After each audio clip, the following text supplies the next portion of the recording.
내가 이 집에 평생 살 거다. 연금이 준비 안 됐다. 그러시면 이 주택연금 받으시면 됩니다. 언제까지 줘요? 평생 줍니다. 평생. 두 분 중에서 누가 먼저 돌아가시느냐 상관없어요. 근데 집값이 떨어졌어. 그럼 연금액이 떨어질까 안 떨어질까? 안 떨어져요. 연금액은 그대로입니다. 얼마나 좋아요. 그래서 실제 주택연금 받는 금액을 보면 집값 1억당 우리나라는 공적연금, 퇴직연금, 개인연금 같은 연금 제도가 잘 되어 있죠. 그런데 사실 그 연금에 대한 준비보다는 우리나라 사람들이 과거에 부동산에 대한 관심이 높았기 때문에 자산의 대부분 거의 70~80%가 부동산 중심으로 되어 있습니다. 그러다 보니까 노후에 준비가 안 되신 분들, 연금이 준비가 안 되신 분들이 굉장히 많은데 연금은 없는데 집은 있는 거예요. 우리 사회처럼 이렇게 부동산 자산 편중이 높은 나라에서 가장 노후 준비에 도움되는 제도가 바로 주택연금 제도거든요. 외국에서 시행하는 나라들이 있는데 그걸 우리나라가 이제 도입해가지고 벌써 20년 가까이 시행을 하고 있는 제도가 주택연금 제도입니다. 최근에 이제 집값이 좀 많이 오르면서 가입자가 더 증가해서 작년인가 10만 돌파했거든요. 그러니까 아직 많지는 않지만 그래도 주택연금 선호하시는 분들이 늘어나고 있고, 여러분들이 만약에 진짜 집밖에 없으면 주택연금은 노후에 굉장히 좋은 수단이 된다. 주택연금은 주택금융공사에 가서 가입 신청하시는 거예요. 공사라고 하게 되면 국가가 지원하는 기관이잖아요. 그러다 보니까 사실 주택연금 제도도 민간과는 약간 다르게 부자들이 가입할 수 있는 제도는 아닙니다. 돈이 있는 사람들은 돈 많잖아. 그러니까 그걸로 살으라는 얘기고, 서민들을 위해서 국가가 지원하는 제도예요. 약간의 세금도 투입됩니다. 자, 그러다 보니까 가입 제한이 있습니다. 일단 부부 중에 한 명이라도 55세 이상이어야 돼요. 젊은 사람들은 가입할 수 없고요. 55세 이후에 가입할 수 있다라고 보시면 되고, 모든 집은 가입할 수 있지만 가격이 정해져 있습니다.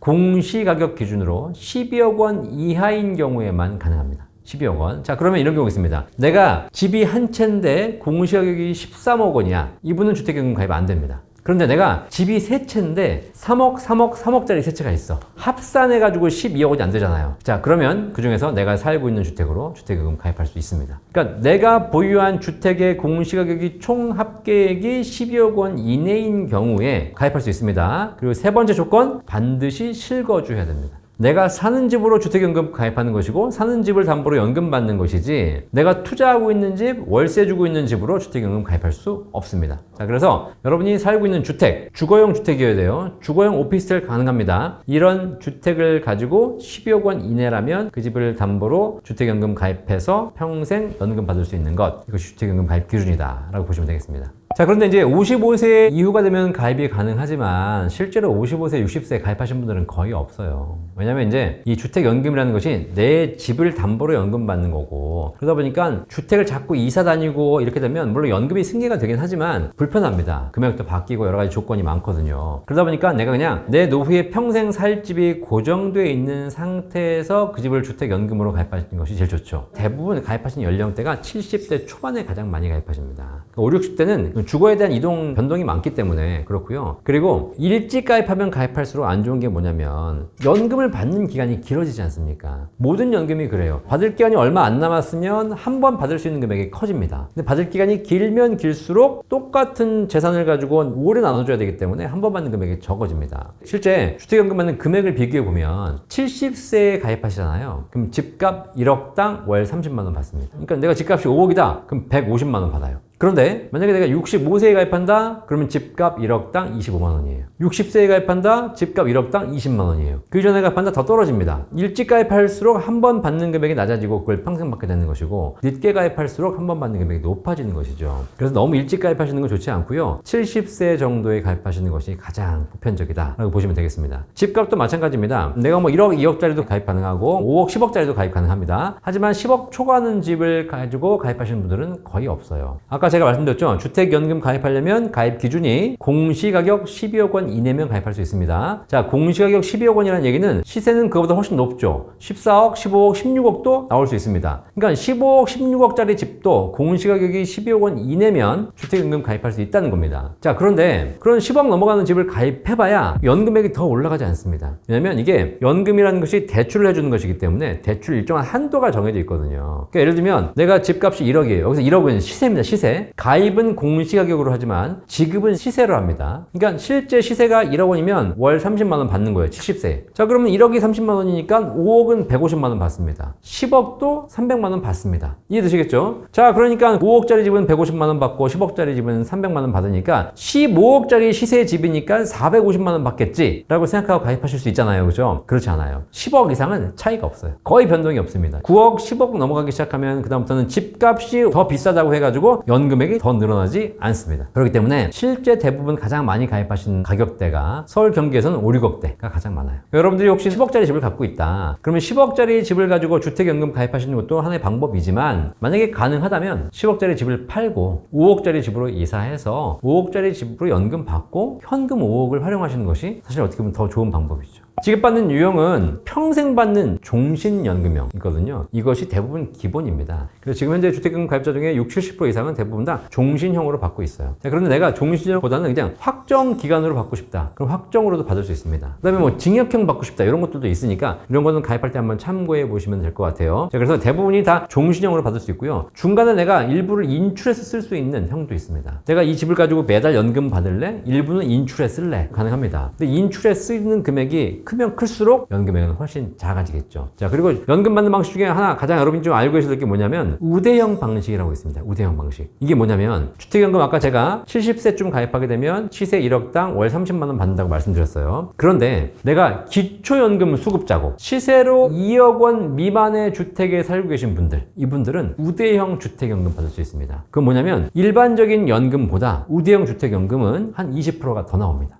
똑같은 집을 담보로 더 많은 연금 받을 수 있으면 좋은 거죠. 예를 들면 일반 주택연금 받는 사람들이 2억짜리 집으로 60만 원 받을 수 있다면 내가 만약에 우대형 주택연금의 대상이 되시는 분이다. 그러면 거의 60만 원이 아니라 7, 80만 원까지 받을 수 있는 겁니다. 그래서 이런 방식이 있으니까 내가 기초연금 수급자이면서 주택가격이 시세 2억 원 미만 있으신 분들은 꼭 한번 생각해 보시기 바라겠어요.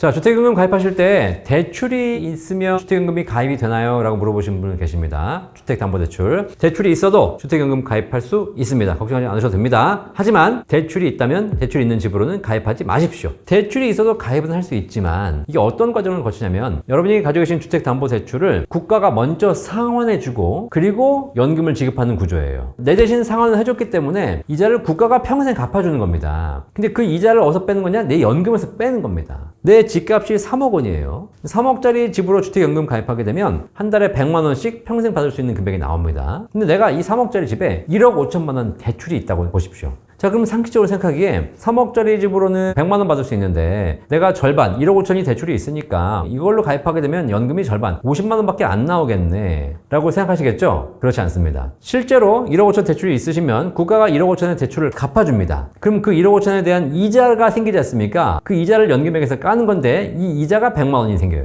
그렇기 때문에 100만 원 연금액이 산출이 되고 그 1억 5천만 원 이자를 상환하는 비용이 100만 원이 세팅이 됩니다. 그럼 어떻게 돼요? 100만 원 줬다가 100만 원 뺏어가는 겁니다. 그래서 3억짜리 집에 1억 5천만 원 대출이 있으신 분들은 주택연금 가입할 수 있지만 연금액이 빵입니다. 가입할 의미가 없는 겁니다. 그래서 실제로 집에 대출이 조금씩만 있어도 그 대출을 상환하느라고 연금액이 많이 빠지기 때문에 대출이 있으신 분들은 가입할 수 있지만 가입하지 마십시오. 그리고 대출이 있는 집으로 가입하겠다? 그러면 대출을 완전히 변제하고 대출이 없는 상태에서 깨끗한 집으로 가입하시는 것이 주택연금을 가장 잘 이용하는 방법이니까 대출이 있으면 절대 주택연금은 쳐다보지 마셔라. 자, 주택연금은 내 집에 살면서 평생 연금 받을 수 있는 거니까 얼마나 좋습니까? 집값 시세 1억당 월 30만 원 받는다고 말씀드렸어요. 자, 그러면 상식적으로 생각하기에 1억 있는데 30만 원밖에 못 받아? 은행에 넣어놔도 30만 원 더 받겠다. 이렇게 얘기하시는 분들이 계십니다. 그런데 여기에 플러스 뭐가 있어요? 이 집에 내가 살고 있잖아요. 내가 집에서 쫓겨나가서 거리에서 살면서 이 집 담보로 집값 1억에 30을 준다. 그러면 이건 조금 주는 거죠. 내가 이 집에 살면서 받는 것이기 때문에 사실 여러분들 주택연금 계산하실 때 주거에 대한 비용을 절약하는 부분도 계산하셔야 돼요. 요즘 집값 1억이면 월세로 한 30만 원 전환되지 않습니까? 그럼 내가 3억짜리 집에 살면서 90만 원 연금 받는다는 것은 3억짜리 집에 월세 90만 원 안 내면서 90만 원 또 받는 거예요. 그럼 180만 원 받는 겁니다. 그러니까 굉장히 좋은 효과가 있는 거기 때문에 내 집에 살면서 평생 연금 받을 수 수 있고 내가 이 집에 평생 살 거다. 연금이 준비 안 됐다. 그러시면 이 주택연금 받으시면 됩니다. 그리고 언제까지 줘요? 평생 줍니다. 평생. 얼마나 좋아요. 돌아가시면 그날까지 준다니까요. 또 이런 분 질문하시는 분들 계세요. 살고 있는데 집값이 오르면 어떡하냐? 오른다고 해서 더 드릴까요? 그렇진 않아요. 오른다고 해서 그 금액만 줍니다. 그러면 안 좋은 거 아니냐? 그렇지 않습니다. 나중에 돌아가시고 나면 이제 집을 자녀가 상속받잖아요. 상속받았을 때 집값이 많이 올랐어요. 그러면 아버지 어머니가 받아가신 연금액에다가 대출 이자 이런 걸 따져도 남아두는 겁니다. 자녀가 받아갑니다. 집값이 올라서 나중에 금액이 남으면 자녀가 가져갈 수 있어요. 좋잖아요. 근데 집값이 떨어졌어. 그럼 연금액이 떨어질까 안 떨어질까? 안 떨어져요. 집값이 떨어져도 연금액은 그대로입니다. 얼마나 좋아요. 근데 집값이 떨어졌지 않습니까? 나중에 돌아가셨는데 자녀가 상속받으려고 보니까 집값은 얼마 안 되는데 아버지 어머니가 연금 엄청 많이 받아가신 거예요. 그럼 그 손실이 생기지 않습니까? 그 손실분을 자녀가 상계해서 보전해야 될까요? 갚아야 될까요? 그렇지 않아요. 떨어지면 갚을 필요 없어요. 그냥 국가가 알아서 처분하고 자녀는 거기에 대한 하등의 의무가 없습니다. 떨어져서 많이 받아가서 모자르면 국가가 책임져 주고 올라서 많이 남으면 자식에게 주고 얼마나 좋아요. 안 하는 게 이상한 거야, 안 하는 게. 내 집을 담보로 연금 받는 것이고 물론 대출을 받는 것이기 때문에 대출 싫어하시는 분들 계시겠지만 이 금액을 내가 어느 순간 다 갚아야 되는 돈이 아니라 평생 받으시면 되는 거기 때문에 걱정하실 필요가 없겠습니다. 이 주택연금 말고 일반 그냥 모기지론이 있어요. 집담보로 대출 받는 거. 자, 이런 일반 모기지론은 집담보로 대출 받다가 받은 금액이 커져가지고 일정한 집값을 초과하게 되면 더 이상 대출이 안 나옵니다. 그리고 이때는 은행에서 상환 압력이 들어오기 때문에 그때는 집 팔아서 다 갚아야 되고 그럼 나는 길거리에 나앉아야 됩니다. 하지만 주택연금은 그렇지 않아요. 어쨌든 돌아가시는 그날까지 평생 국가가 보증하는 것이기 때문에 걱정하지 말고 주택연금 가입하시면 되겠습니다.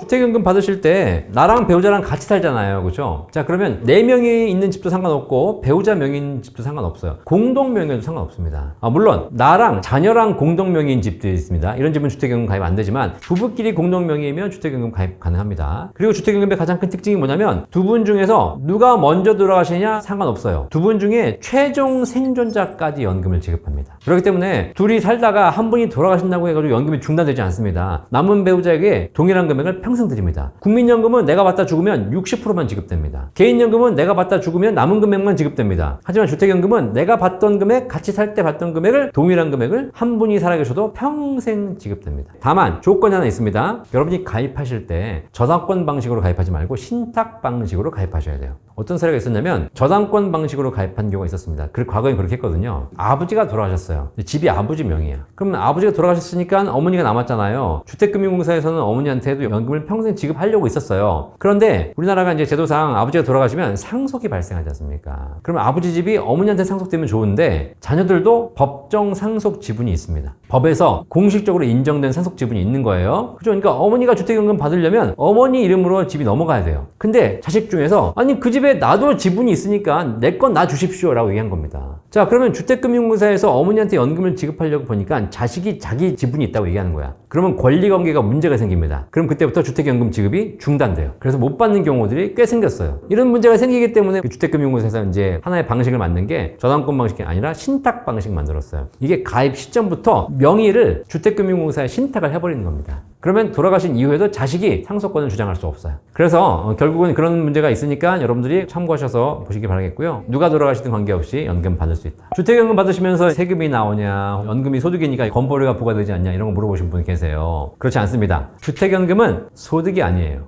주택연금은 집 깎아먹는 겁니다. 집을 담보로 대출을 받아 쓰는 거죠. 그러니까 많이 받으면 많이 받을수록 사실 대출 금액이 늘어나는 겁니다. 대출 많이 받는다고 세금 많이 냅니까? 소득이 생기면 세금을 내야죠. 하지만 대출을 많이 받는다는 얘기는 오히려 자산이 감소하고 있는 겁니다. 그 소득이 아니기 때문에 건강보험료가 부과되지도 않는다. 건강보험료는 원래 어디다 부과되냐면 집에 부과가 됩니다. 집에 해당하는 건강보험료가 부과될지언정 그 집에서 연금을 받는다고 해가지고 연금에 대해서 추가로 건강보험료를 부과하지 않는다. 주택연금이 이자가 너무 높다. 혹은 보증비용이 있거든요. 가입할 때 비용들이 있습니다. 이 비용이 너무 높다 라고 얘기하시는 분들이 계세요. 자, 실제로 주택연금은 담보대출이기 때문에 이자를 내야 되는 겁니다. 이 이자율이 높은 겁니다. 실제 주택연금의 이자율은 일반 시중의 주택담보대출 이자율보다 좀 낮습니다. 유리해요. 그런데 이 이자가 계속 늘어나잖아요. 월복리로 늘어납니다. 이자율은 낮지만 이 쌓이는 금액이 굉장히 많이 늘어난다는 거예요. 그리고 주택연금 가입할 때 보증료, 수수료, 사업비 이런 걸 내야 됩니다. 또 연금을 받으면서 보증 잔액, 연금 받아간 금액의 일정한 비용을 또 계속 연보증료로 내셔야 돼요. 이렇게 하다 보니까 보증료가 좀 셉니다. 자, 그러니까 이자도 높고 보증료도 많기 때문에 주택연금이 안 좋은 거 아니냐라고 얘기하시는 분들이 계세요. 자, 이분들께 말씀드릴게요. 이 대출받는 주택연금에 들어가는 이자와 거기에 필요한 보증료, 이거 전부 다 돌아가신 이후에 정산합니다. 연금 받으시는 분들이 생각할 내용이 아니에요. 물론 상속받은 자녀가 보니까 아버지가 주택연금 받아가셨는데 이자도 높고 비용도 많이 있었네 라고 해가지고 돌아가신 아버지 어머니 욕을 할 수는 있겠지. 어쨌든 여러분들이 주택연금 가입하시면서 여러 가지 비용과 이자에 대한 고민을 하시겠지만 그거는 생전에 살아서 여러분에게 청구되는 금액이 아니기 때문에 여러분이 전혀 고민하실 필요가 없다. 물론 주택연금을 중간에 내가 해지하겠다. 그러면 그때 과거 기간에 발생한 이자와 비용은 전부 청구당하기 때문에 그때는 굉장히 부담이 커집니다. 근데 내가 해지하지 않고 평생 연금으로 받으실 거라면 여러분이 고민할 내용이 아니다. 그러니까 주택연금 가입할 때 얘가 비용이 얼마예요? 이자가 얼마예요? 이런 거 물어볼 필요 없이 그냥 얼마 줍니까? 라고 물어보면 되고 얼마 주는 금액이 만족스러우면 가입하면 되는 거고 얼마 주는 금액이 만족하지 않으면 가입 안 하면 되는 거고 이렇게 확정적으로 받는 연금 상품, 연금 제도들은 금액만 딱 보시면 되겠습니다. 주택연금 가입이 있어서 가장 큰 걸림돌, 가장 큰 적이 뭔지 아십니까? 자식이에요. 자식. 부모님은 내가 돈이 없으니까 주택연금 가입하고 싶어. 그런데 자식이 저 집은 물려주고 가야지 라고 해서 가입을 못하게 하는 경우가 있고요. 또 부모님도 마찬가지입니다. 내가 자식에게 뭐 해준 건 없는데 집이라도 물려주고 가야지 이 집마저 다 쓰고 가면 어떡하냐 이런 것 때문에 주택연금 가입을 꺼리시는 분들이 계세요. 그러다 보니까 어떤 문제가 생기냐면 자식 입장에서는 그 집을 받으려면 부모님이 빨리 가주셔야 돼요. 그죠? 그러다 보니까 문제가 생기는 겁니다. 부모 입장에서도 또 돈이 없잖아요. 주택연금 받으면 되는데 주택연금 안 받고 있으니까 돈이 없지 않습니까? 그럼 노후 생활이 힘들어. 그럼 누구한테 손 벌려야 돼? 자식한테 손 벌리는 겁니다. 야, 엄마 아빠가 키워주고 돈도 없는데 네가 용돈 좀 내놔라. 그럼 자식 입장에서는 부모가 살아계시면 용돈 줘야지, 생활비 드려야지, 힘들잖아요. 그러니까 이런 서로 불편한 관계가 지속된다는 겁니다. 그러지 마세요. 자식한테 그냥 얘기하는 겁니다. 야, 네 인생 네가 살아. 엄마가 키워주고 먹여주고 학교 보내줬으면 됐지. 뭘 또 해줘. 내 집 담보로 연금 받을 거야. 주택연금 받으십시오. 그럼 어떻게 되냐면 부모님은 부모님 주택연금 받아가지고 행복하게 사시면 됩니다. 자식한테 손 벌릴 일 없어요. 자식 입장에서는 저 집이 나한테 넘어와야 되는데 엄마가 연금 받고 가신데 처음엔 불편하겠죠. 근데 중요한 건 뭐예요? 어머니를 부양할 의무가 없으니까 나는 내가 열심히 일해서 살면 됩니다. 오히려 훨씬 더 깔끔하고 행복해져요. 재산에 관련된 불화가 발생하지 않습니다. 그리고 자녀분들에게 말씀드리겠습니다. 혹시 여러분 부모님이 사시고 계신 집 중에서 서울시 강남구 압구정동에 있는 집, 이런 집은 어차피 주택연금이 안 되겠죠. 자, 그런데 부모님이 외곽에 사시거나 시골에 사시거나 그런 집이 있어요. 시세도 얼마 안 나가고 있습니다. 자, 그런 집들이 있거든요. 그런 집은 반드시 주택연금 받으라고 하셔야 됩니다. 이게 왜 그러냐면 만약에 그 부모님이 거기 살다가 돌아가시지 않습니까? 그걸 여러분이 상속 받으셔야 됩니다. 상속 받으면 상속세 내셔야 되고 내가 내 명의가 되니까 재산세도 내야 되고 낼 게 많아요. 자, 그런데 중요한 건 그 집을 내가 물려받았는데 집이 팔려요? 서울시 한복판에 있는 집은 팔리겠죠. 근데 지방 외곽에 있는 집들은 안 팔립니다. 자, 안 팔리면 어떻게 해야 돼요? 세를 놔야 되죠. 세를 놔야 되는데 세가 나갑니까? 허름한 집, 오래된 집, 빌라, 외곽에 있는데 누가 들어가겠습니까? 나도 들어가기 싫은 집을 누가 들어가요? 결국은 세도 안 나갑니다. 그럼 내가 들어가 살아? 나는 지금 여기 서울 경기에 살고 있는데 나도 못 들어가는 거예요. 결국 어떻게 되냐면 나도 못 들어가고 세도 안 나가고 팔리지도 않아. 집은 집대로 남아있는데 결국은 부모님 돌아가시고 나면 그 집은 폐가가 됩니다. 그러면 물려는 받았지만 재산 가치가 없고 활용할 수도 없는 겁니다. 그 집을 활용할 수 있는 마지막 방법, 주택연금이에요. 지금 살아계실 때 주택금융공사 가셔가지고 그나마 가치가 나올 때 연금 가입하라고 하십시오. 그리고 그 돈 다 쓰고 가라고 얘기하십시오. 자, 그런데 우리 어머니 얘기하시는 거예요. 아니, 내가 이 주택연금 굳이 안 받아도 크게 사는데 문제 없다. 그래도 주택연금 가입하세요. 가입해가지고 거기서 연금 받는 돈으로 손주 용돈 주는 겁니다. 손주 이름으로 저축 하나 해주는 겁니다. 할머니, 할아버지가 오래 사실수록 누가 부자가 돼? 손주가 부자가 돼요. 그리고 할머니, 할아버지가 돌아가시게 되면 그 집은 자산 가치가 없지만 그 집값이 이미 자녀에게, 손주에게 넘어와 있다는 사실이에요. 그나마 지금 남은 가치가 마지막 가치라고 생각하시고 가치가 나올 때 주택연금 활용하셔가지고 연금 받고 가시면 서로 행복해지니까 주택연금을 꼭 한번 활용해 보시기 바라겠고요. 주택연금 저한테 물어보지 마시고 1688-8114 주택금융공사 전화하시면 안내 잘 받으셔서 꼭 가입하시기를 바라겠습니다.